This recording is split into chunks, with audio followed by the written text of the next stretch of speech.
Salve, salve galera! Já estamos aqui online. Entramos agora aqui com vocês, fazendo essa aula aqui sobre arquivos, né? Então, essa aula vai ser bem interessante, que eu vou mostrar para vocês aqui, na prática, como você cria arquivo, entendeu? Então, criar arquivo, na verdade, no COBOL, trabalhar, na verdade, com manipulação de arquivos no COBOL, não tem muito mistério não, viu, galera? Entender mesmo aqui os conceitos básicos que eu vou passar para vocês aqui na aula de hoje, tá? Lembrando que o nosso chat aqui está aberto para tirar dúvida, que quem tiver alguma dúvida pode mandar aqui, fica à vontade aqui para mandar as dúvidas, para mandar a pergunta, que nós vamos tirar as perguntas de todos vocês aqui online, agora, na hora, beleza? Então, olha só, deixa eu só dar um recadinho rápido aqui para vocês enquanto o restante da galera chega aí. É o seguinte, mercado de COBOL, pessoal, está super aquecido. 2021 está tendo uma grande demanda aí, um pedido enorme aí de profissionais para trabalhar com COBOL, tá? E qual o problema? Continua aquele mesmo problema que não estão se achando profissionais no mercado. Nós fizemos recentemente aí um curso de COBOL, né, uma imersão, foi bem bacana mesmo, indicamos algumas pessoas já para o mercado, tá? E só que tem essa demanda, tem essa necessidade, né? E nós vamos fazendo essas aulas aqui ao vivo para ver se motiva cada vez mais vocês, quem tiver interesse, obviamente, de poder entrar para essa área, para poder aproveitar e ingressar esse bom momento, né? Que é o boom que está acontecendo aí na área de TI. E para você entrar hoje, né, para a área de tecnologia da informação, existem muitas barreiras de entrada, por exemplo, como você ficar muito bom, ficar especialista em determinado assunto, né? Por exemplo, vai programar em quê?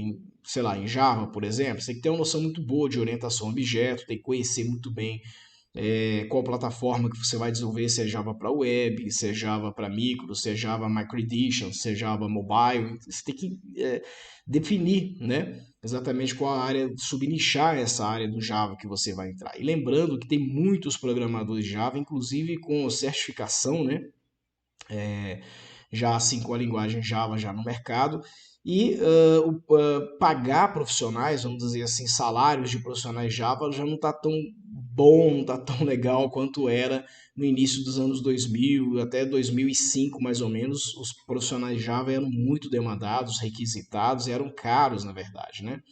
Hoje em dia tem muita gente no mercado já, então você vai concorrer com essas pessoas, ou seja, além de fazer um curso que é um pouco puxado, demorado para poder aprender, porque orientação a objeto você não aprende tão rápido assim, você ainda vai concorrer com muita gente boa que já está no mercado, vai concorrer com muitas pessoas que já estão no mercado aí há muito tempo, já estão fazendo, já fizeram praticamente aí uma certa carreira aí pelo tempo que eles já estão no mercado, já estão atuando no mercado, e você vai brigar com esses caras, vai brigar de frente com essas pessoas, né? Então é um pouco complicado você fazer isso, seja em qualquer linguagem conhecida hoje, né? Seja em PHP, seja .NET, seja para você poder trabalhar com Visual Studio para desenvolver para Android, enfim. Qualquer tipo de linguagem que você for aprender hoje, Python, etc., que tem esse viés aí, né? Primeiro da moda, né? Porque são linguagens da moda, linguagens de programação que tá no auge aí, todo mundo tá falando delas aí, então isso tem uma atração de um público muito alto, ou seja, a concorrência já começa muito grande, e tem muito profissional já no mercado, e profissional bom disponibilizado no mercado. Isso faz com que o quê? Oferta demanda, né? Então tem muita oferta de profissional no mercado, a demanda começa a cair um pouco mais, então os salários não começam a ficar tão atrativos, né? Não fica tão atrativo mais para você poder entrar, para você poder estar fazendo parte.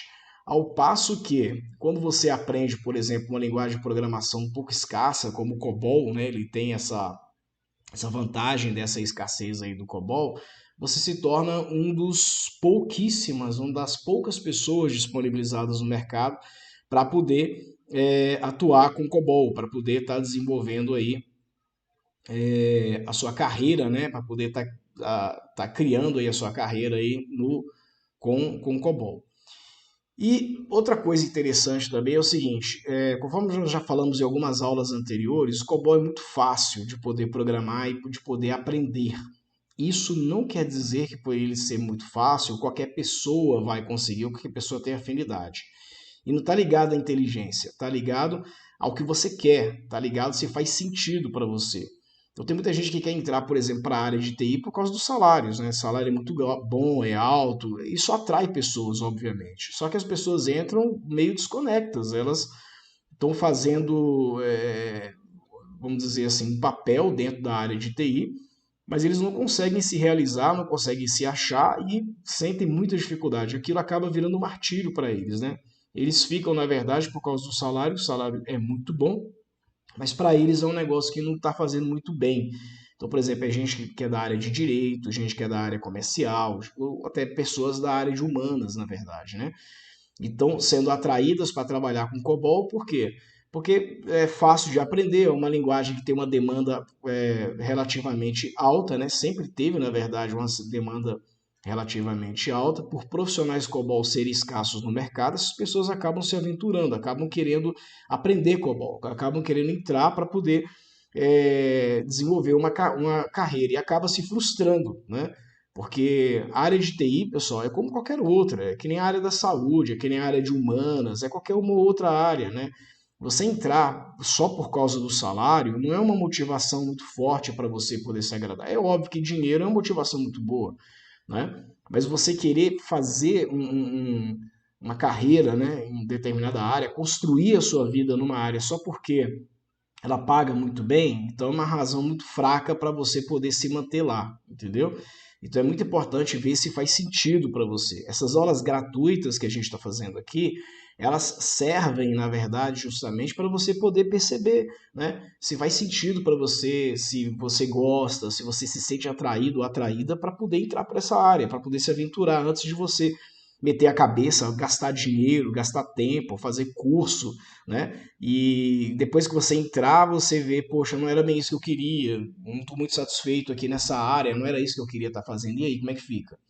Então, eu acho bem interessante vocês aproveitarem aqui essas aulas gratuitas aqui, tirar suas dúvidas, inclusive, e essas aulas gratuitas servem, inclusive, para você poder aprender.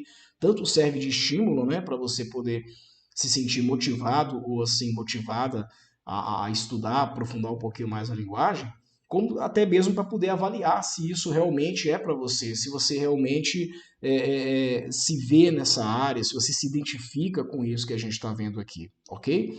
E uma vez que você aprende COBOL e entra para a área de TI, você não é obrigado a ficar dentro do COBOL também, não. Uma vez dentro da área de TI, você vai ter um leque de opções. Você vai poder ver várias outras áreas lá dentro da área de TI lá que você pode se reorganizar, se reordenar também. Então vamos supor que você é uma pessoa que tem um perfil de liderança, por exemplo, né?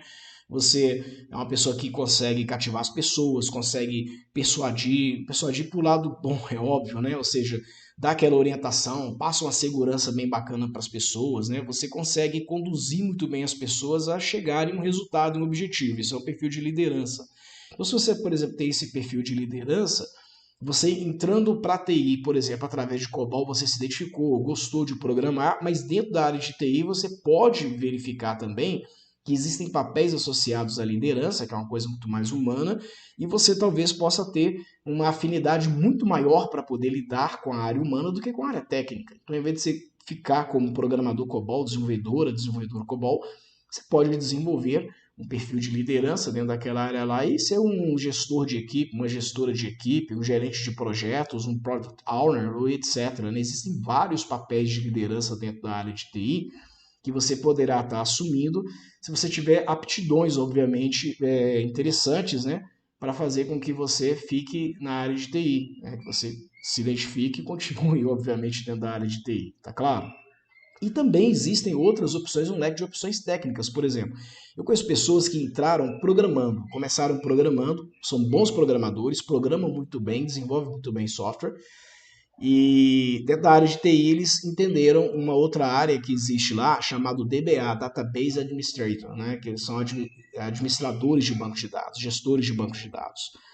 E eles se identificaram muito com bancos de dados relacionais, com a linguagem SQL, etc. E eles começaram a ter um conhecimento muito mais profundo, estudaram muito mais SQL do que a linguagem de programação que eles estavam. Hoje se especializaram em bancos de dados e desenvolvem os seus trabalhos na área de bancos de dados. Mas a porta de entrada foi o quê? Programação, tanto para liderança como para trabalhar com banco de dados. Tem pessoas que são ótimos analistas de sistemas também. Então eles fazem um mapeamento, né, de dados, né, da análise de dados, eles conseguem fazer um diagnóstico bem legal em relação a métricas, vamos dizer assim, para poder desenvolver software, que são bem interessantes. A porta de entrada também acabou sendo o quê? Programação. Então, algumas pessoas acabam desenvolvendo suas habilidades, né, com programação, e dentro da programação, elas acabam enxergando outras áreas, que são áreas que acabam sendo muito atrativas para elas, né? Elas acabam olhando para aquelas outras áreas como áreas também de interesse e acabam migrando também para essas outras áreas dentro da área de TI. É como eu gosto de comparar muito a área de TI, tecnologia da informação, com medicina, né? Quando a pessoa estuda para ela poder ser um cardiologista, ela não entra na faculdade de medicina para ser cardiologista, ela entra para ser médico, né? Ela vai fazer sua formação lá em medicina durante 5 anos, depois de 5 anos vai fazer residência, e a partir daqueles 5 anos ela pode escolher fazer uma especialização. Aí, no caso, se ela quer ser médico cardiologista, ela vai ter o período dela de residência normal de medicina e depois ela vai fazer uma especialização de mais 2 ou 3 anos lá para poder ser um cardiologista e tem mais o tempo de residência na cardiologia ainda, que é mais ou menos uns 2 anos aí, vai levar mais ou menos uns 12 anos desde quando ela entrou na faculdade até ela ser um profissional cardiologista da forma que ela gostaria de ser, né? Dentro da área de TI, obviamente não vai levar 12 anos, né, para você poder ser especialista em alguma coisa, mas a porta de entrada geralmente na área de TI é você ser programador. Por quê? Porque tecnologia da informação é uma área muito lógica e dentro das especialidades da área de TI, é muito complicado você definir alguma coisa na lógica, né, que você gostaria de fazer se não passar primeiro por programação. Programação, na verdade, acaba se tornando a sua porta de entrada para qualquer especialização que você queira fazer dentro da área de TI, seja para Project Manager, né, que é a gestão de projetos, seja para Product Owner, seja para qualquer outro skill de liderança que você gostar, que você se simpatizar, seja para trabalhar com banco de dados, seja para trabalhar com análise de sistemas, seja para trabalhar com infra e outras coisas mais aí, né? É claro que existem as suas exceções. Por exemplo, acabei de falar agora em infra não necessariamente você precisa entrar como programador. Eu conheço programadores que entraram, né, para a área de TI programando e depois eles migraram para a área de infraestrutura, começaram a trabalhar com storage, começaram a trabalhar com redes, começaram a trabalhar com segurança da informação. Então há muitas vertentes aí que dá para você poder estar seguindo dentro da área de TI, dentro da área de tecnologia da informação, não necessariamente trabalhando apenas com programação, ok? Agora, qual a vantagem da programação? O que a programação vai trazer para você? Primeiro, quando você aprende lógica de programação, você aprende a pensar de uma forma muito mais organizada, né? Então, seu pensamento, seu raciocínio, ele fica muito organizado, ok? Então, e o hábito de você programar vai fazendo com que o seu cérebro ele trabalhe exatamente com uma sincronia, com uma certa linha de raciocínio, né? Isso vai te ajudar muito a ter clarificação, por exemplo, para poder achar soluções, né? Vai ser uma pessoa que vai buscar soluções. É muito interessante aí por essa parte, tá bom? Então, tá claro isso, pessoal? Só esse recadinho que eu queria dar para vocês aí sobre a área de TI. Algumas pessoas confundem algumas coisas na área de TI, algumas pessoas não se sentem, ficam um pouco confusas, né? Mas para mim poder entrar para a área de TI, eu sou obrigado a fazer tal coisa, mas para mim poder migrar para a área de TI, eu sou obrigado a ter a formação, às vezes, né? Outra dúvida também, bem rapidinho, antes de nós entrarmos aqui no nosso assunto, tá? Uma outra dúvida aqui que o pessoal manda para mim, até tô com um negocinho aberto aqui para poder olhar aqui. Mas olha só, uma outra dúvida que eles mandam para mim é se tem que ter formação superior para poder entrar para a área de TI, para a área de tecnologia da informação. Não necessariamente, você não é obrigado a ter formação superior, a ter um curso superior para poder entrar para a área de TI, tá? Você pode, por exemplo, fazer um curso, né, como esse aqui, por exemplo, de COBOL, né, que nós temos aqui dentro do Aprenda COBOL, nós temos a imersão. Nós vamos ter também um curso gravado, muito baratinho também, que vai ser bem barato, bem acessível, né, para dar oportunidade para todo mundo. E com esse curso é uma porta de entrada. E uma vez dentro da área de TI, conforme eu havia te falado, você vai testar, vai ver se aquilo é legal para você. Se for legal, aí sim, você investe, você entra de cabeça. né? O que eu estou colocando aqui em jogo em questão, que é bom você analisar, é se vale a pena você de cara sair, por exemplo, os jovens que saem do ensino médio de cara já entram para uma faculdade de TI porque acha legal, porque paga caro, porque é bom salário, tem carreira, tem sim, tem tudo isso, mas às vezes o próprio jovem que está saindo, o ingresso, né, que está saindo do ensino médio, indo lá para a faculdade, eu dei aula em universidade durante 5 anos, eu via muito isso, né? Eu dei aula no curso de BSI, nas cadeiras de gestão de projetos, de bancos de dados e de algoritmos. Então eu via muitos jovens ingressos, né, acabando de entrar para a universidade, e eles totalmente iludidos em relação ao que é a área de TI. Quando eles começaram a ver o que era a área de TI, entenderam, vamos dizer assim, aquilo que eles queriam, que eles eram bons, né, o que eles gostariam de fazer, eles se arrependeram. Então, assim, antes de você poder investir tempo, investir dinheiro, energia em alguma coisa, valida primeiro se é realmente isso aí que você quer fazer, tá? Essas aulas nossas aqui gratuitas, elas são muito interessantes para poder estar validando isso aí com você, tá claro? Vamos lá, então. Hoje nós vamos falar sobre leitura de dados dentro de um arquivo COBOL. O que acontece? Eu vou ter um arquivo aqui, que é um arquivo texto, um arquivo normal, um arquivo TXT, e esse arquivo, ele vai ter uma linha de dados, uma fila de dados, ok? E essa fila de dados, ela é chamada de quê? É um registro, é um stream, tá? Tem até uma aula que nós vamos falar, que eu falei sobre isso, nós vamos até divulgar essa aula também para vocês ainda, que o comando move, que nós vemos em algumas aulas aqui do COBOL, ele permite você fazer atribuições parciais, ou seja, se você tem uma string com o tamanho, por exemplo, meu nome, André Costa, eu quero pegar só o nome André, eu consigo posicionar, contar o número de bytes e pegar apenas aquela parte que me interessa, que é o nome André. Em vez de eu pegar dentro da linha de dados que está escrito André Costa, eu pego só o André, que é posicionalmente. Ou seja, numa string eu consigo posicionar, pegar um fragmento, uma parte que eu gostaria de pegar.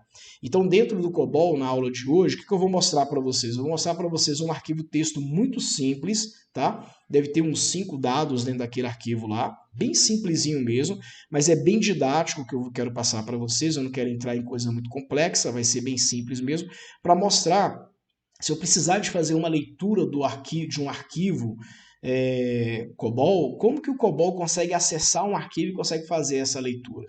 Qualquer arquivo que tiver a sua essência, né, num formato que dá para poder entender em texto, qualquer plataforma que for, seja mobile, seja Unix, seja HPUX, qualquer tipo de plataforma que tiver, x86, que é plataforma Intel, né, para PC, e para PC a gente tem aí sistemas operacionais Windows, tem as variações do Linux, né, várias distros do Linux aí, você consegue ler qualquer tipo de arquivo, ok?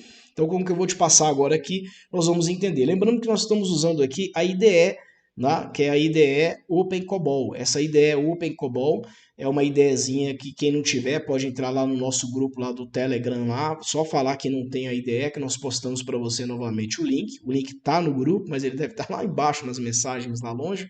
É só falar que a gente coloca a mensagem um pouquinho mais à frente aqui e posta lá para você lá o link da IDE, perfeito? Você baixa a IDE e instala a IDE. O instalador que tem lá é para Windows, mas a IDE OpenCOBOL ela não é exclusivamente para Windows, ela tem a versão instalável em Linux e tem a versão instalável em Mac também, tá? O que nós estamos usando aqui é o ambiente Windows para fins didáticos e a IDE também, a gente está usando também o Windows.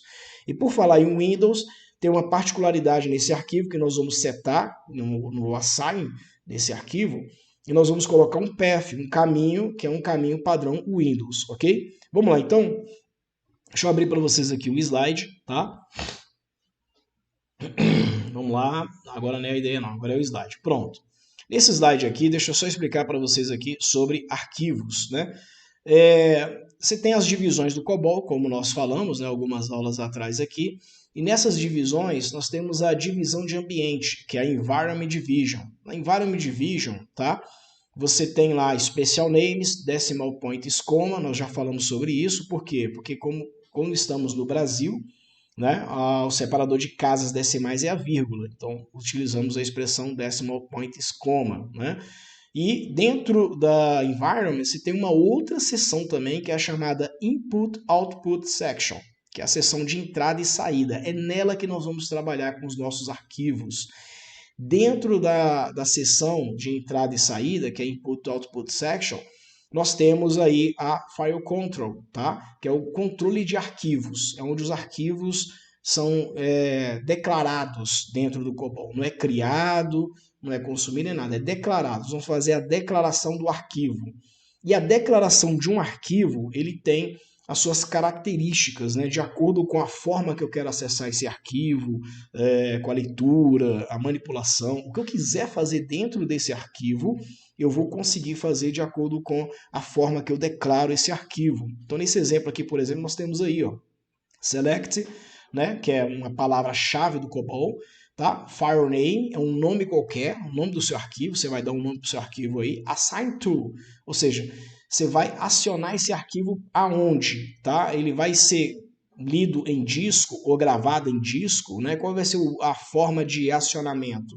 E antigamente existia a outra forma de acionamento que é o printer, né? Ou seja, eu tinha um arquivo que era como se fosse um relatório, ao invés de fazer uma impressão em tela ou alguma coisa, eu fazia impressão direto, mandava esse arquivo direto para uma impressora para ele poder gerar os relatórios. Organization is. Isso aqui é a forma que esse arquivo está organizado. O default mais padrão é o sequential, ou seja, um arquivo sequencial. O que é um arquivo sequencial? Como o nome já diz, é um arquivo que ele tem na ordem de sequência a estrutura conforme os dados estão organizados, ok? Ele pode ser indexado, ou seja, quando o arquivo for indexado, ele não tem uma sequência exata, mas ele tem uma palavrinha-chave dentro desse arquivo lá que vai formatar um índice, vai gerar um índice, um catálogo para ele poder fazer. Então, por exemplo, você não vai procurar o arquivo André, você vai procurar um código relacionado ao arquivo André, tá? Ao dado, né, que está lá dentro lá daquele arquivo lá chamado André, por exemplo. Então, você vai direto naquele índice, tá? Que é como se fosse uma chave primária, que é um conceito de banco de dados que existe, não é chave primária, tá? Mas é como se fosse.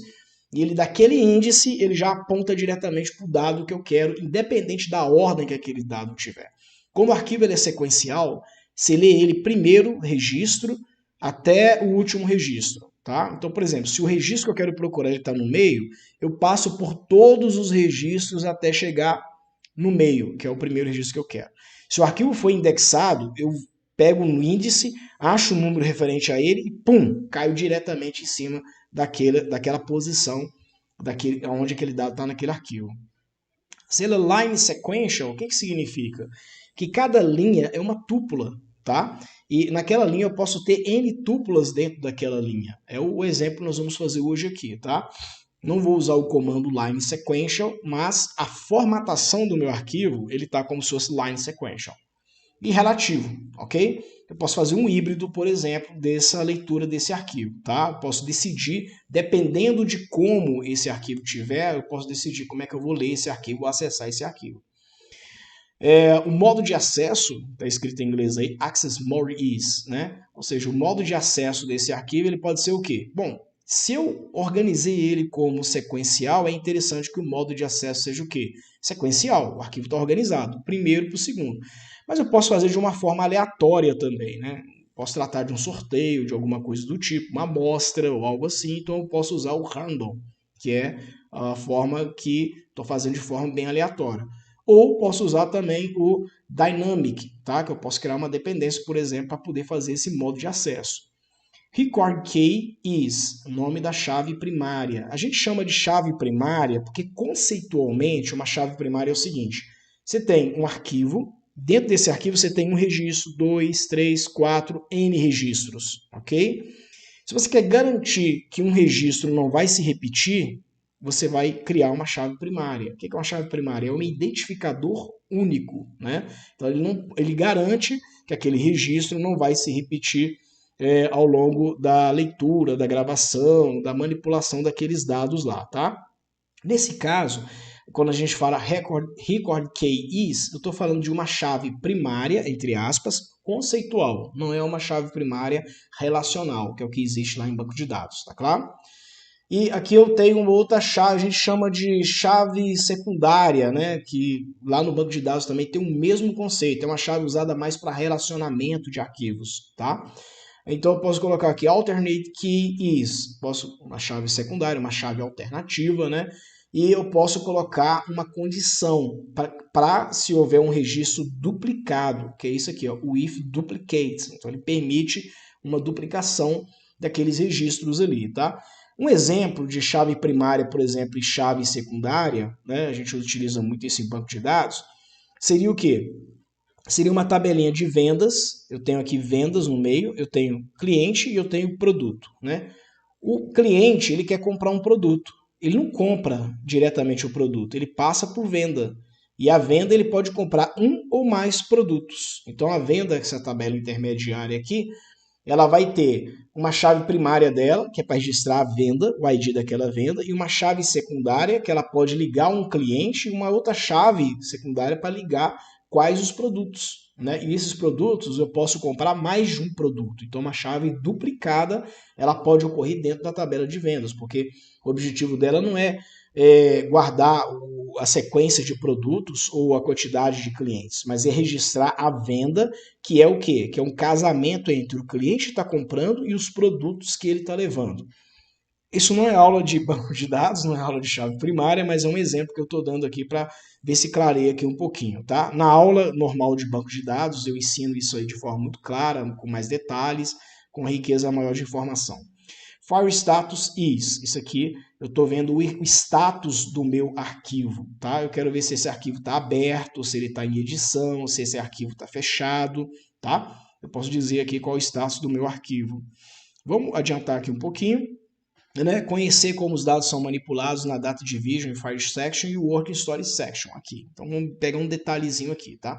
Se você pega aqui na Data Division, quando você vai declarar um arquivo, você vai fazer uma descrição daquele arquivo. File Description, né? Então a FD aí, ela é de File Description. Você vai fazer uma descrição do arquivo, tá? Então File Description, você vai colocar o nome desse arquivo, você vai colocar quantos registros, aquele registro, quantos caracteres ele contém por registro. Então, primeira linha aí, record contains n characters, né, no caso. Por que a gente criava isso aqui? Porque antigamente, né, conforme a gente havia falado, o COBOL, por ser uma linguagem muito antiga, e naquela época existia uma escassez de armazenamento, de storage. Então, para se ter uma previsão, um rating, uma taxa de crescimento, né, ou seja, por mês, quantos por cento que cresce aquele armazenamento, isso aqui servia como métrica. Então, se eu tinha um registro, por exemplo, que continha 100 caracteres, né? Se eu tivesse 1 milhão de registros, se eu tivesse 1 milhão daqueles arquivos, 1 milhão vezes 100, eu teria 100 milhões, né, de bytes, né, para poder estar armazenando aqueles dados. Eu conseguia fazer uma previsão ali no meu storage para poder fazer esse armazenamento, tá? E aqui eu utilizo também uma outra informação chamada block contains any records. Então, é um conjunto de linhas que a gente tem, tá? Eu digo assim, o meu registro, quantos caracteres por registro tem, e depois eu digo quantos registros aquele bloco tem. Então, você tem um bloco de registros. Então, vamos supor o seguinte, você tem um caderno para você poder anotar dados de cliente. Cada folha do seu caderno é um cliente. Então, se o caderno tem, por exemplo, 96 folhas, você vai ter quantos clientes no máximo ali? 96 clientes. Então, um bloco. O caderno é um bloco com 96 clientes. Cada cliente tem 10 dados. Nome, telefone, CPF, por aí vai até chegar a 10. São 10 dados. Então, a primeira informação é record contém. Então, você vai falar quantos dados tem. E a segunda informação é o bloco contém, quantos registros tem naquele bloco. Tá claro? E depois você tem label record is, ou seja, qual o nome, né, que você vai estar chamando ele, né, se ele é omitido, se é um nome, né, assim, abstrato, que você não precisa se referenciar ao nome, ou um nome que é um nome padrão, tá, que é o standard. E aí você vai colocar value of file ID, valor da identificação do arquivo. Pronto.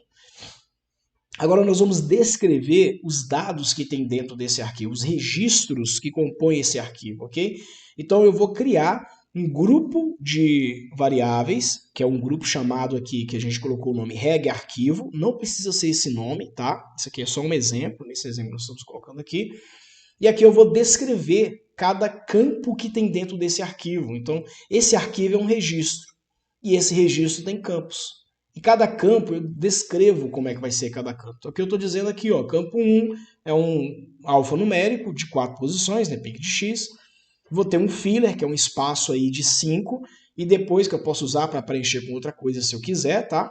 Depois eu vou ter um campo chamado data de nascimento, que é um subgrupo também, que dentro dele tem itens, que é o dia, mês e o ano do nascimento. Tá claro? Então aqui eu tenho uma descrição real de um arquivo, como é que ele funciona e como que eu posso entrar nos detalhes do registro daquele arquivo. Tá claro, pessoal? Gente, tendo dúvida, manda aí, por favor, as dúvidas, não tem problema nenhum. Pode fazer pergunta aí à vontade no chat, tá? O chat está habilitado aí para a gente poder estar utilizando. E o chat é para isso mesmo, ok? A última tela que eu quero mostrar para vocês desse slide aqui, para a gente já entrar para o código, é aqui, ó, registro lógico, tá? Eu tenho aqui um registro lógico e um registro físico. Qual a diferença? O registro lógico, eu faço marcações controladas dentro da minha, por exemplo, da minha Working Story Section. Eu posso subdividir uma tripa de dados e chamar essa tripa, fracionando ela, cada pedacinho dela significa um registro, que é o que nós vamos fazer hoje na nossa aula aqui, tá?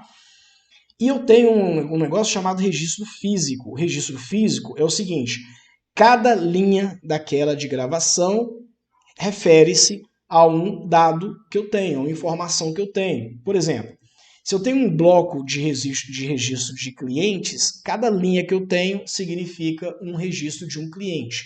E cada coluna dentro do registro é um dado do meu cliente, ok? Então, nesse caso aqui, por exemplo, no desenho que nós temos aqui, o registro lógico, nós descrevemos cada campo que tem, né, dentro de cada um dos clientes. Ou seja, você tem lá, ó, reg cliente 1, lá embaixo de vermelho aqui, ó.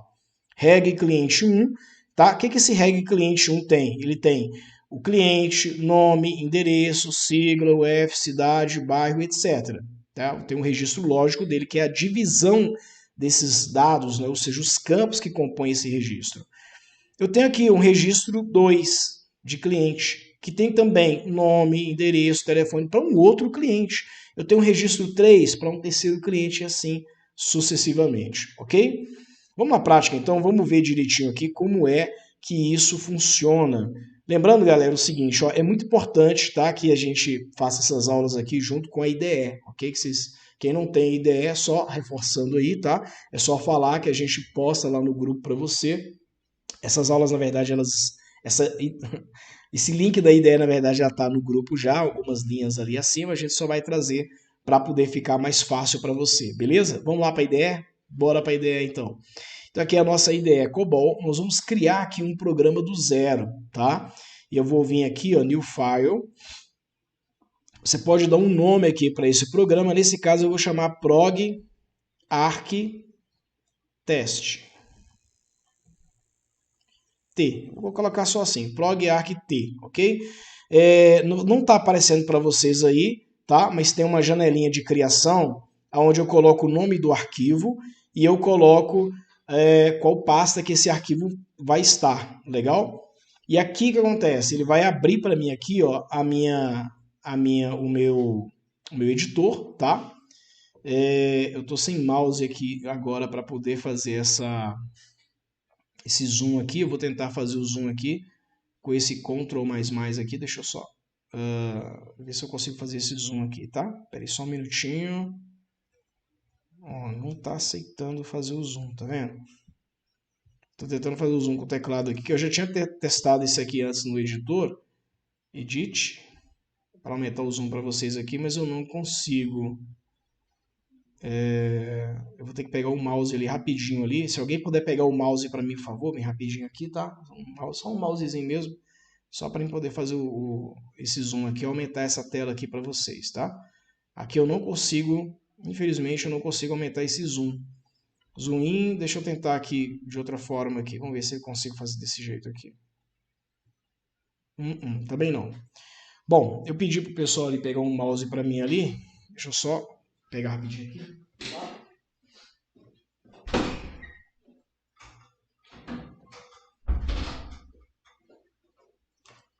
Prontinho, problema resolvido. Vamos acessar aqui bem rapidinho aqui, tá? Isso, muito bem, estamos com um zoom aqui. Então, quando a gente cria um programa direto aqui na IDE de cara, ela cria, nessa ideia aqui do COBOL, né, que a gente está utilizando aqui, ele já cria com essas pré-informações para você começar a preencher. Nós aprendemos nas aulas, né, que as boas práticas é a gente colocar as informações da forma mais clara possível. Então, vamos começar aqui com o autor, no caso você vai colocar o seu nome, né, André Costa. Opa. Esse code completion, ele mais atrapalha do que ajuda. Né? Date, né? Vou colocar aqui a data de hoje aqui, que a gente está desenvolvendo, 11/2/2021. Propósito dele, demonstrar leitura de arquivo, ok? Se alguém estiver fazendo comigo aí, tá? Quiser dar o feedback aí, fica à vontade, tá bom? Se tiver alguma dúvida também como é que faz aí, é só falar. Aqui, ó, Program Name, nós aprendemos que nós colocamos o mesmo nome que aparece aqui em cima, aqui, ó, que é o nome que nós criamos esse programa, certo? Então, aqui nós vamos colocar o nome dele, tá? Vamos lá, então? Vou só ajeitar esse negócio aqui que tá para cair aqui. Tem um negócio na minha mesa aqui que eu tenho que arrumar aqui. Bom, vamos lá. Eu coloquei o nome desse programa de prog arc t, de teste, né? Eu coloquei isso, pode colocar o nome que você quiser, tá? E aqui embaixo, aqui, ó, já fica de vermelho, tá vendo? Na minha linha 16, no caso. Se você criou agora também a mesma linha também por enquanto, né? Então aqui também eu vou colocar também prog arc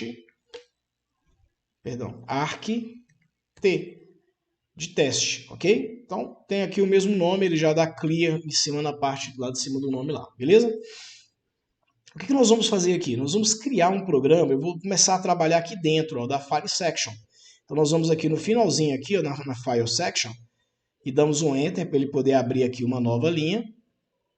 Ele abrindo essa nova linha, nós vamos começar a trabalhar. Primeira coisa, eu vou criar um arquivo aqui dentro. Eu vou fazer, na verdade, o acesso a um arquivo, tá? Eu vou mostrar para vocês aqui que eu criei aqui um arquivo. Se alguém quiser, eu posso mandar esse arquivo aqui para vocês, tá? Para vocês darem uma olhadinha. Então, olha só, eu tenho aqui uma pasta e na minha pasta eu criei esse arquivo aqui, ó, um arquivo chamado student.txt. O que esse arquivo tem? Olha comigo aqui, ó. Esse arquivo ele tem o seguinte, ele tem um registro que é uma linha só. Ele só tem um registro, tá? Numa linha.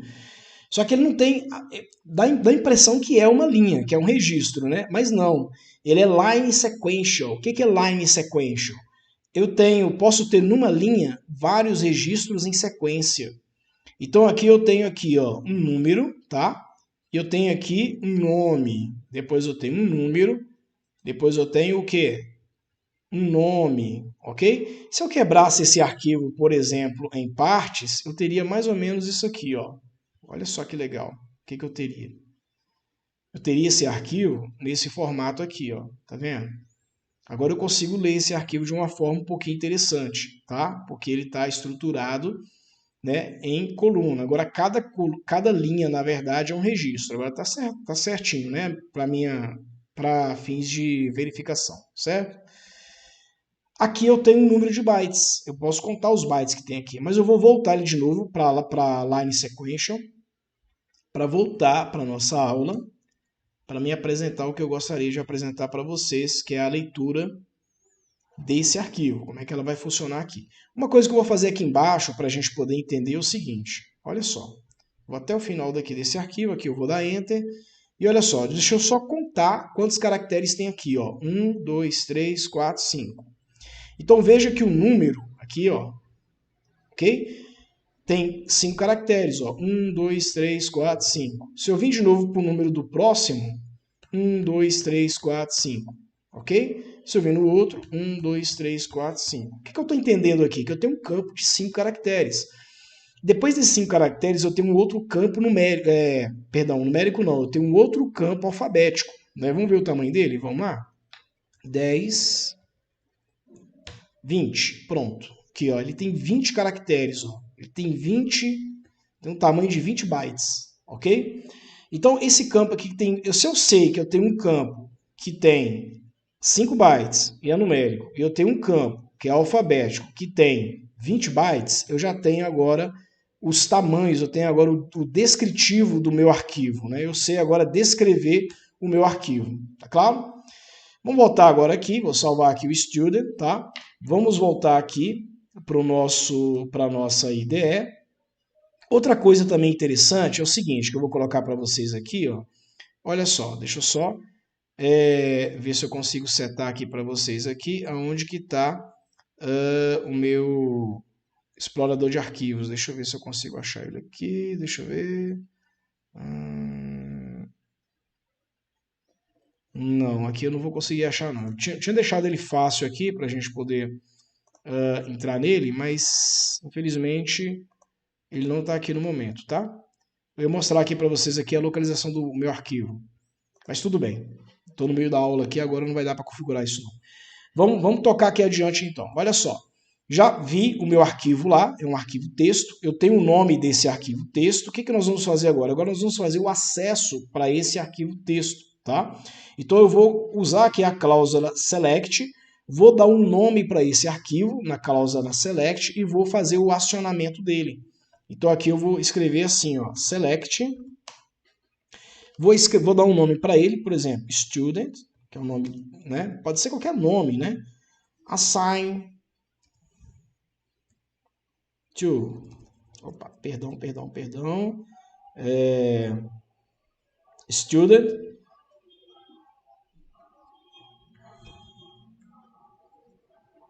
Assign to. Agora, quando eu coloco assign to, eu vou colocar aonde que esse arquivo está localizado. Eu vou lá no meu Windows, lá, ó, deixa eu dar um Enter aqui. Eu vou lá no meu Windows, pego o path do meu arquivo, aqui não está dando para vocês verem, não, deixa eu só fazer um negócio para vocês verem aqui melhor, que eu faço questão que vocês olhem, tá? Faço questão que vocês vejam o que está acontecendo aqui. Eu vou abrir aqui a minha tela aqui do computador, você deve estar vendo aí que eu já estou no Windows agora, né? E tá vendo aqui ó, esse endereço na barra de endereço do Windows, né? Qualquer coisa é só você pedir para ele poder exibir aqui, tá? E aqui nessa barra de endereços aqui, do Windows aqui, eu pego esse endereço, que é o endereço que está aparecendo aqui para mim. Quando você clica aqui em cima, aqui, ó, dá Ctrl C, ele pega exatamente o endereço do destino que está o teu arquivo. Então o meu arquivo está aqui, ó, tá vendo? Student. Se eu só colocar aqui para vocês enxergarem melhor, deixa eu colocar aqui, tamanho grande. Tá aqui, ó, Student. É esse arquivo aqui, ó. Ok? Que nós acabamos de falar agora dele aqui, tá? Ele tem uma linha sequencial de registros, tá? Eu pego esse endereço que está aqui, tá? E levo ele lá para o meu editor. Aqui dentro aqui do meu editor. Legal? Aqui eu vou colocar com aspas simples. Só você apertar aspas simples uma vez, que o editor ele cria as duas aspas e já preenche para você. Tá certo isso aqui? Não, porque falta agora eu colocar o meu arquivo. Qual é o meu arquivo?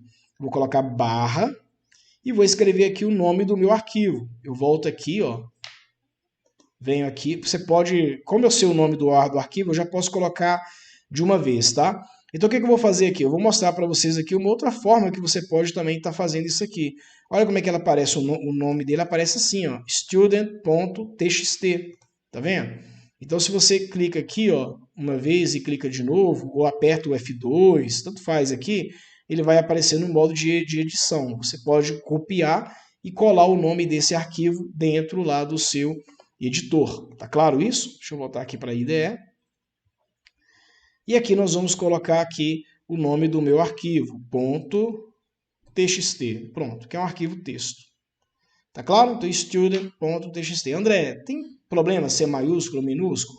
Não, porque aqui, como eu estou passando aqui o comando direto aqui para o Windows ele é bem amigável em relação a essa parte do tamanho, né, do nosso arquivo que a gente está...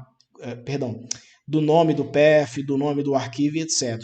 O Windows, se você cria um arquivo com nome minúsculo ou com nome maiúsculo, não importa. Se os caracteres são iguais, né, para ele é um S, por exemplo, se é maiúsculo ou minúsculo, para o Windows é um S, tá?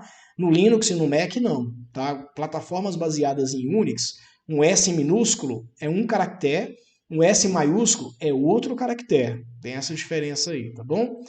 Então aqui o que nós vamos fazer? Vamos concluir aqui, colocando aqui a organização desse arquivo. Organization mode is sequential. Eu vou criar ele, eu vou declarar, na verdade, esse arquivo aqui, tá? Como ele sendo organizado de forma sequencial, ok? Vamos lá, então? Vamos continuar aqui, então, o nosso código. Até aqui é ok, pessoal? Alguém tem alguma dúvida? Até aqui tá certinho. É só unir essa linha aqui, ó, para não ficar tão solto assim.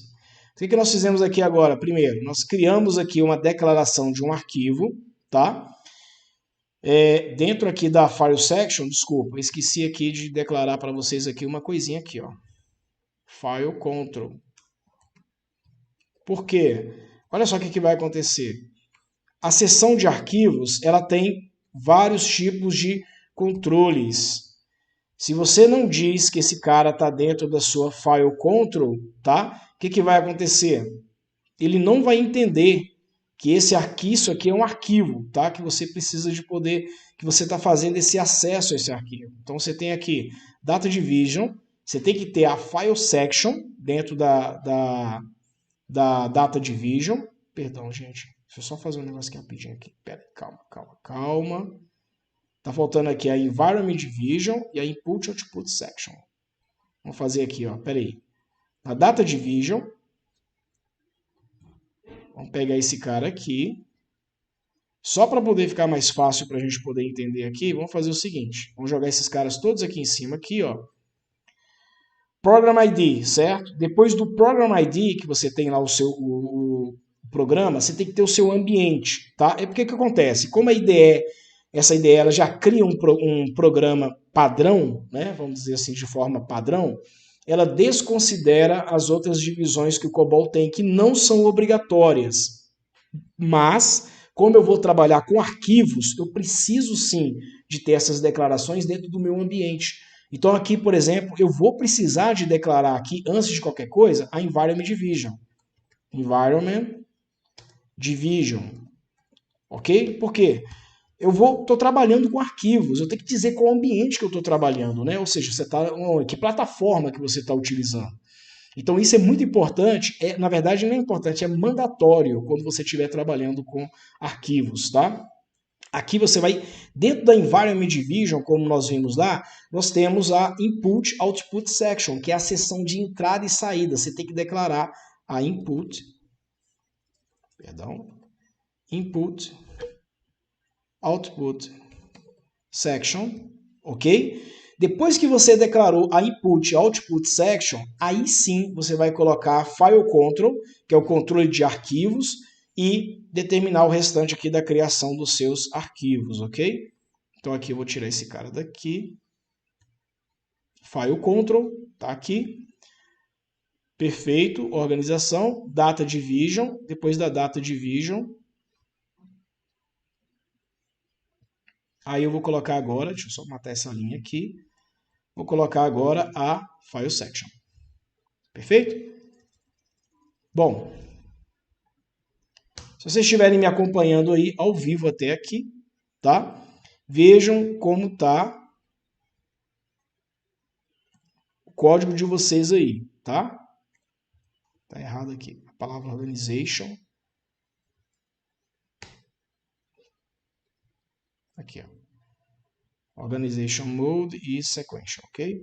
Bom, dá uma olhadinha aí como é que tá o arquivo de vocês, tá? Se ele está declarado dessa forma aqui, beleza? File control, bonitinho, agora sim, ó, select, tá? Então primeiro tem aqui em environment division, tá? Tem que ver se a sua environment division tá lá, tá declarada direitinha. Input output section, tá? Que é a sua seção de entrada e saída. Depois você vai ter aqui a sua file control, que é o controle do seu arquivo, tá? Direitinho lá. E aí você vai ter aqui dentro aqui o select para o seu arquivo, né? Então select, eu coloquei o nome do arquivo lá de student, né? Assign to, e aí eu coloquei o endereço, né? Lá do Windows, lá onde está residente lá o meu arquivo, onde esse arquivo existe, tá? Depois você coloca organization is, tem mode não, Organization is sequential, ok? Prontinho. Aqui está a declaração do meu arquivo, tá? Tá certinho agora eu estou com a declaração aqui perfeitinha aqui dele aqui, beleza? Vamos agora passar aqui, Data Division, File Section. A File Section é onde eu vou... Aqui eu fiz o meu acesso físico, declarei o acesso físico, como é que funciona esse arquivo físico meu, como é que eu vou acessar esse arquivo físico, como é que ele está organizado, tá? Agora eu vou fazer o descritivo desse arquivo dentro do meu programa. Onde é que eu faço isso? Na minha File Section, tá? Na File Section eu vou descrever como é que está esse programa. Vamos lá então? Então, dentro aqui da minha File Section, eu vou criar a minha File Description, que é a minha FD. Então, quando você coloca só FD, que é a palavrinha FD, é uma abreviatura de File Description. E aí você vai descrever o arquivo que você escreveu lá em cima, que o nome dele é o quê? Student, tá? Então, FD Student. E dentro dessa FD, você vai colocar o seu registro, ok? Então, eu vou chamar ele aqui, por exemplo, de 01, né? Que é um grupo de dados que eu vou colocar para ele lá. Vou chamar ele, por exemplo, de Student File. Student File. É um nome que eu dei aqui, tá? Pode ser qualquer outro tipo de nome que a gente quiser colocar para ele aqui, legal? Como ele é um grupo, tá? Dentro dele, eu vou colocar agora os meus itens de grupo, tá? Para cada um deles, né? Então, um eu sei que é código do estudante e outro eu sei que é o nome do estudante. Então, eu vou criar aqui um item aqui, por exemplo, 03, e vou chamar aqui, por exemplo, de code-student, né? Que é o código do estudante. Eu vou dizer que esse código aqui é o quê? É um PIC de 9, porque é numérico, de 5 bytes. Nós contamos lá que ele tinha 5, perfeito? E aqui eu vou criar agora aqui, ó, 03, vou criar agora um aqui, que é um para nome. Nome, né, uma abreviação de nome, name, sei lá. Student, nesse caso em português, né? Nome. Deixa eu colocar só com... Vamos fazer o seguinte, vamos fazer uma atribuição tipo de banco de dados, tá? Eu vou chamar de CD, que é code, e NM para name ou nome, tá? Fica um codinome muito mais elegante, mais bonitinho, né? Nós vimos que lá ele é o quê? São 20 caracteres alfabéticos. Eu posso criar como PIC de X ou posso criar como PIC de A. Vamos criar como PIC de A para poder obrigar a ter só caracteres alfabéticos mesmos, ok? Tá claro? Então, beleza. Então, já fizemos aqui a nossa FD. Agora, vamos lá para nosso Working, na Working Storage Section. Nós vamos criar as variáveis para poder compor, fazer a leitura, né, lá do arquivo nosso, a descarga dos dados do arquivo, para depois a gente exibir e enxergar o que tem dentro daqueles arquivos. Vamos lá? Então, dentro do nosso Working, deixa eu só dar um espaçozinho aqui, para o nosso código ficar um pouco mais organizado. Estou achando um pouco poluído, tá? Vamos fazer aqui só para a gente poder ficar mais, ter uma visão mais tranquila, né, dos dados aqui, beleza? Então pronto, ó, tá aqui, nosso código está aqui bem organizadinho. Dentro da Working Story Section, vamos abrir aqui, vamos criar aqui um arquivo que nós vamos colocar dentro desse arquivo, que é a nossa tripa de dados, tá? Todos os nossos dados vão ficar dentro dessa tripa de dados que nós vamos criar lá, beleza? Então, o que acontece? Eu vou criar aqui um arquivo único, 01, ws, dados, vou chamar de dados, né? Vou colocar aqui, ws, dados normais, né? Normal mesmo. Alinhar aqui, PIC de X, por que X? Que eu vou ter todos os caracteres numéricos e alfabéticos dentro dele. Nós contamos lá no nosso arquivo, deixa eu voltar aqui no arquivo aqui para a gente poder ver de novo aqui, ó. Olha só. Nós contamos dentro do nosso arquivo o quê? Que esse arquivo aqui ele tem 5 bytes, que são campos numéricos, e ele tem 20 bytes, que são campos o quê? Alfabéticos. Então aqui eu tenho o quê? Eu tenho uma tripa de dados que somando eu tenho 25 dados, ou bytes na verdade, alfanuméricos, ok?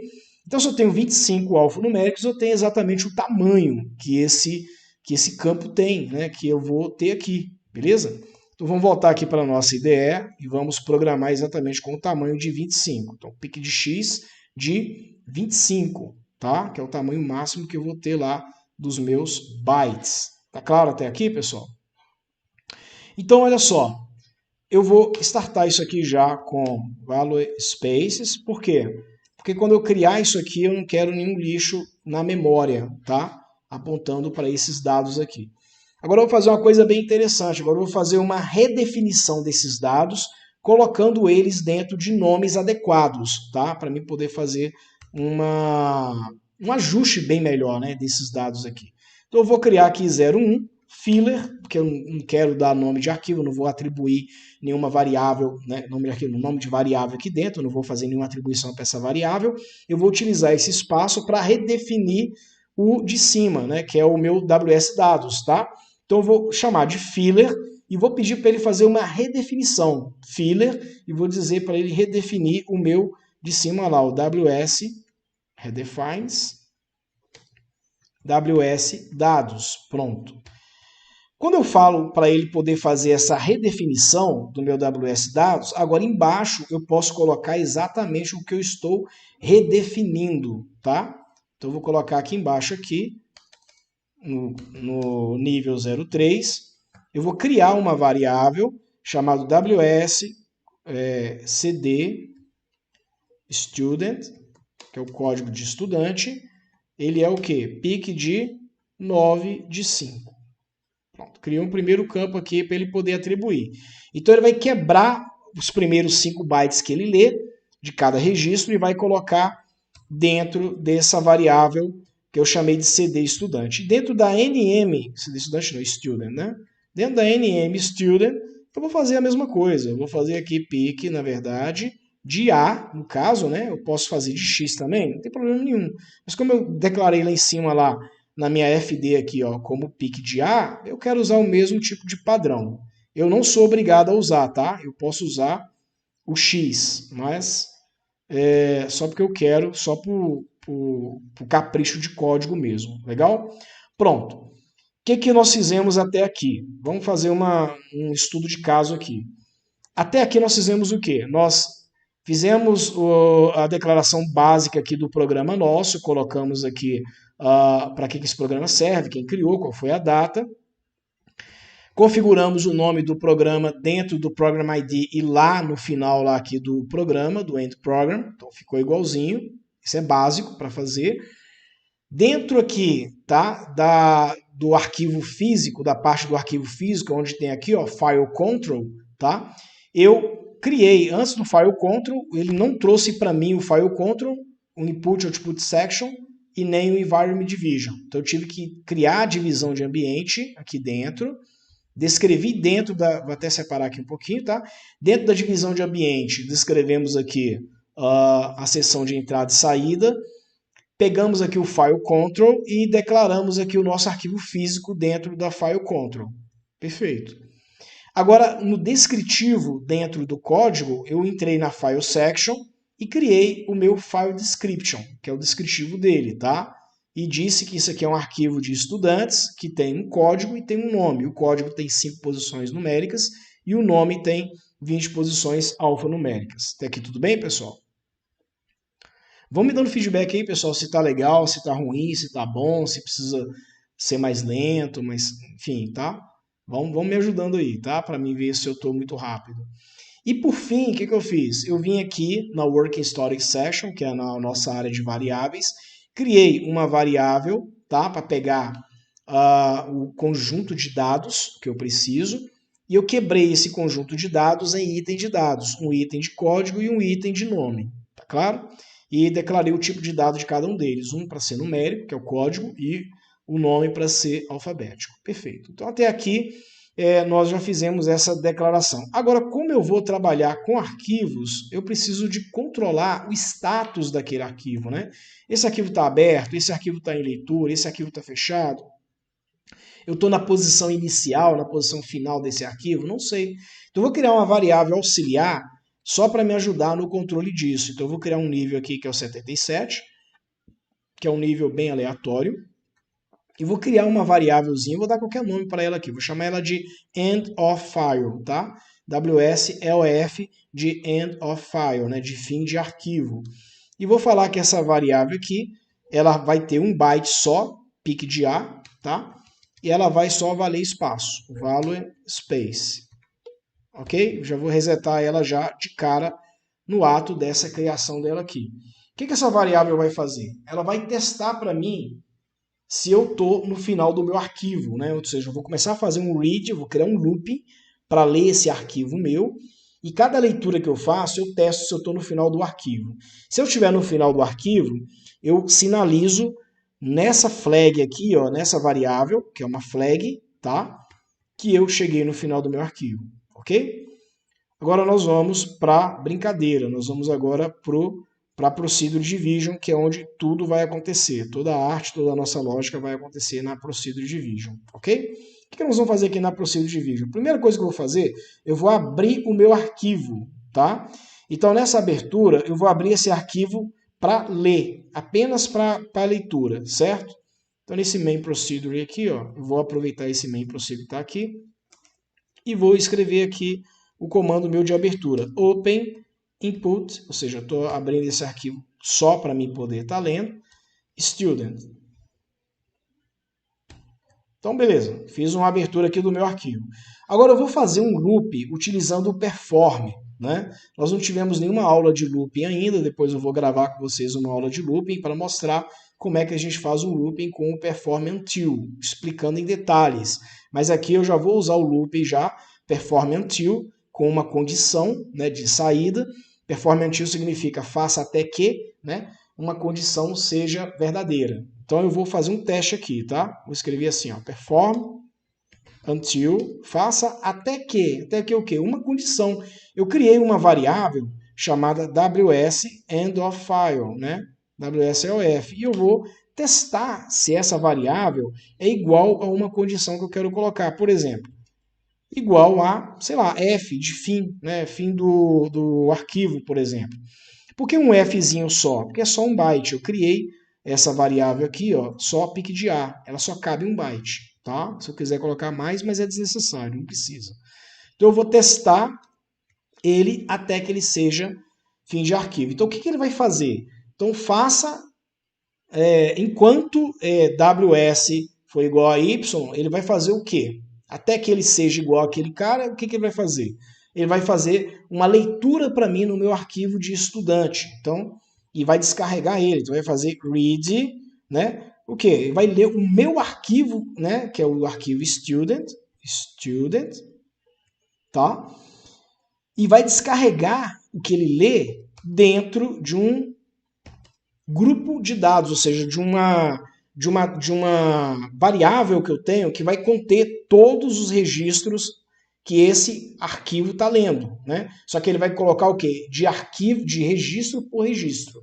Então, se o meu arquivo que eu vi lá, por exemplo, tem 5 registros, eu vou passar por esse loop pelo menos 5 vezes. Ou seja, ele vai descarregar na mesma variável minha o quê? Esse arquivo 5 vezes, ok? Esse arquivo, esse registro, né? Para cada uma vez, registro 1, registro 2, registro 3 até o registro 5. Então eu vou ter aqui o que? O WS dados, tá? Por que o WS dados? Porque eu criei ele aqui, ó, com pique de x de 25 para receber um registro. E ele automaticamente quebra esse registro em quê? Em duas partes. Uma parte para armazenar o código e outra parte para armazenar o nome. Ele faz isso automaticamente através do comando redefines, tá? Que é o que nós já vimos nas aulas anteriores. Até aqui tudo bem, pessoal? Então eu estou lendo ele aqui e estou descarregando o que ele leu dentro da variável ws dados. Perfeito. Uma vez que eu descarreguei ele dentro da variável ws dados, agora eu vou testar se eu estou no final do meu arquivo, ou seja, eu vou fazer, se ele estiver no final do meu arquivo, eu faço uma atribuição para a minha flag, ok? Então aqui, ó, eu vou fazer assim, ó, at the end, vou fazer uma pergunta para ele, tá? Se ele está no final do arquivo. Se ele tiver se for at end, ou seja, at end, está no final do arquivo, se ele estiver no final do arquivo, ele vai mover a minha condição, que é o fzinho que eu coloquei aqui como condição. Move f to o quê? To ws EOF, que é a minha flagzinha que testa se eu estou no final do meu arquivo, tá? E se não for final de arquivo? Não é final. Not at end. Ou seja, eu não estou no final do arquivo ainda.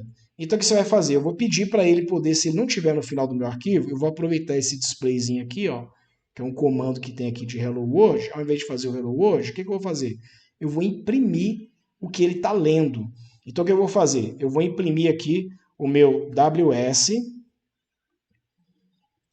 CD Student, que é o código do estudante. Eu vou colocar um espaçozinho, vou colocar um tracinho, e depois dele eu vou pedir para ele poder imprimir para mim o nome do estudante naquele registro que ele está lendo, exatamente naquele ponto que ele está lendo. Perfeito?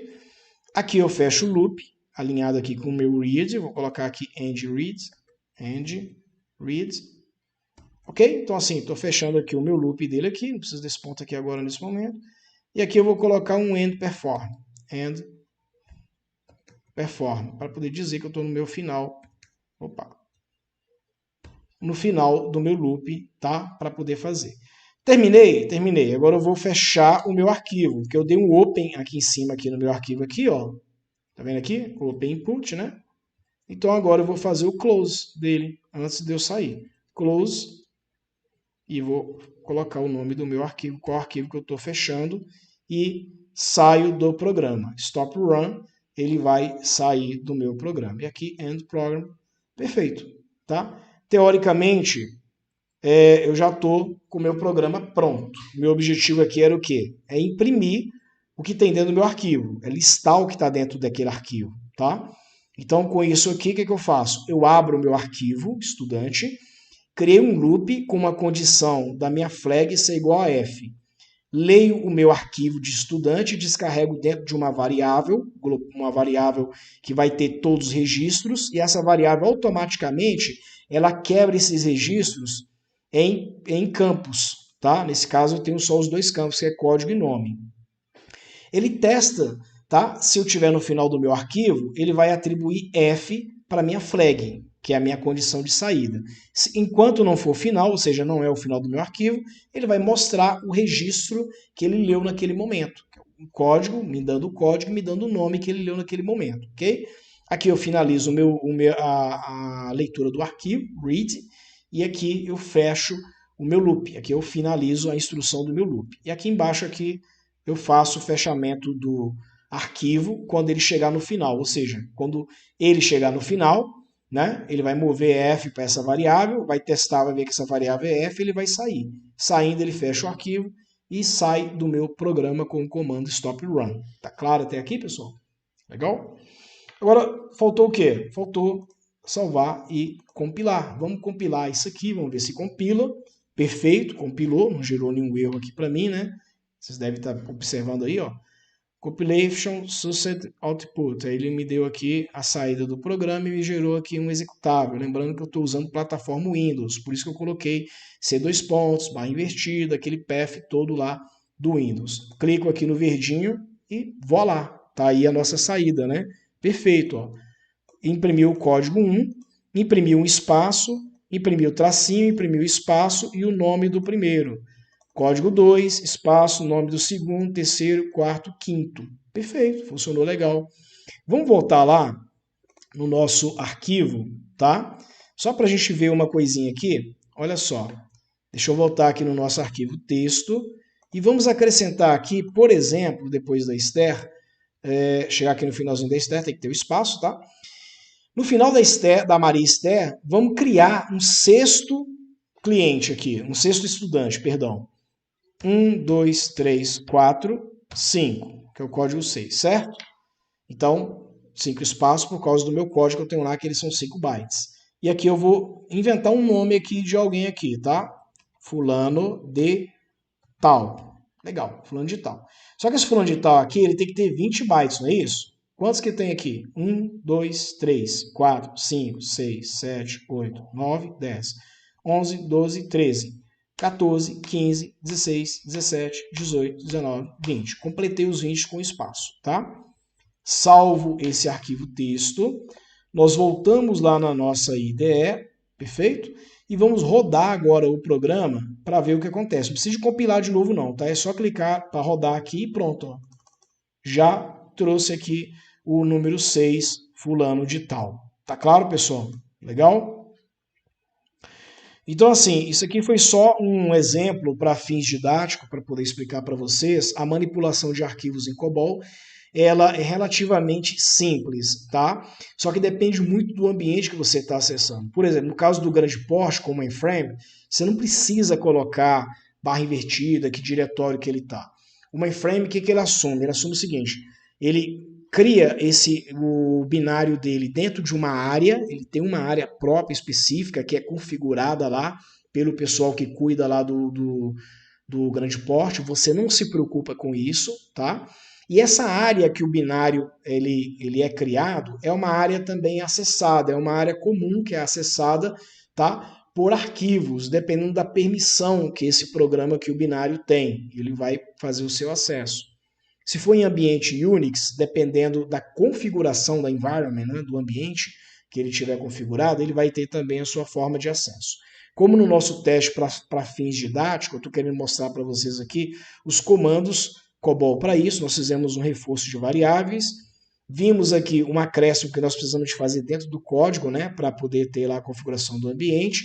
Vimos aqui uma declaração física do arquivo, vimos aqui a descrição lógica do arquivo dentro do COBOL, vimos aqui a criação das variáveis para poder pegar esses arquivos e vimos aqui uma sequência lógica utilizando um loop para fazer a leitura desse arquivo dentro de uma condição de saída, perfeito?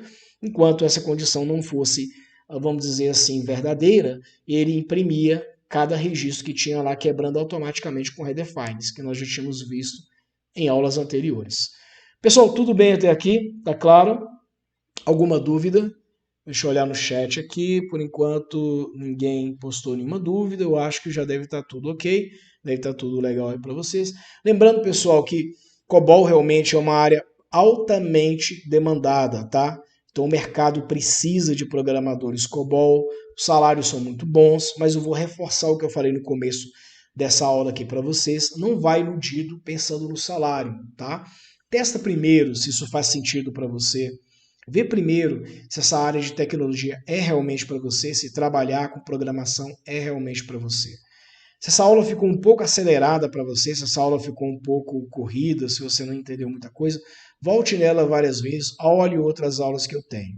Eu vou reforçar para vocês que nós estamos criando aqui um curso gravado de COBOL, vai ser muito baratinho, vai ser bem acessível mesmo. Quando esse curso estiver pronto, nós vamos divulgar no nosso grupo, vamos divulgar na nossa comunidade, vamos divulgar para as pessoas que já seguem aqui o nosso canal, que já está com a gente, tá?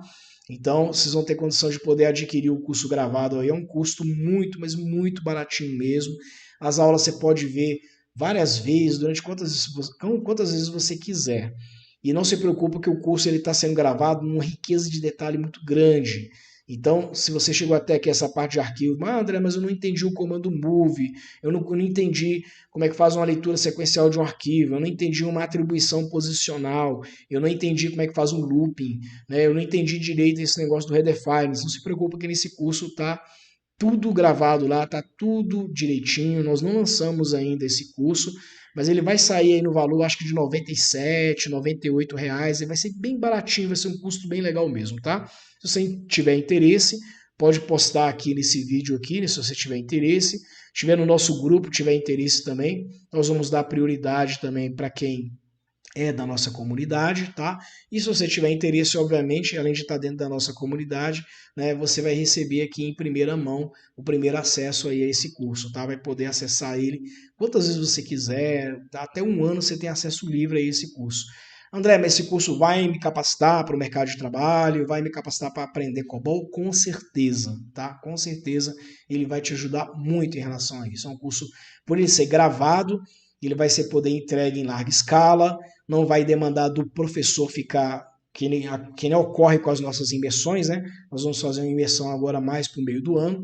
Na nossa imersão, o instrutor ele fica, né, assim, por conta, né, da turma durante um final de semana inteiro, e isso é muito caro para poder estar pagando, vamos dizer assim, um profissional para ele poder ficar durante um final de semana inteiro. Por isso que as nossas imersões, geralmente, ela tem um custo um pouquinho maior, tá?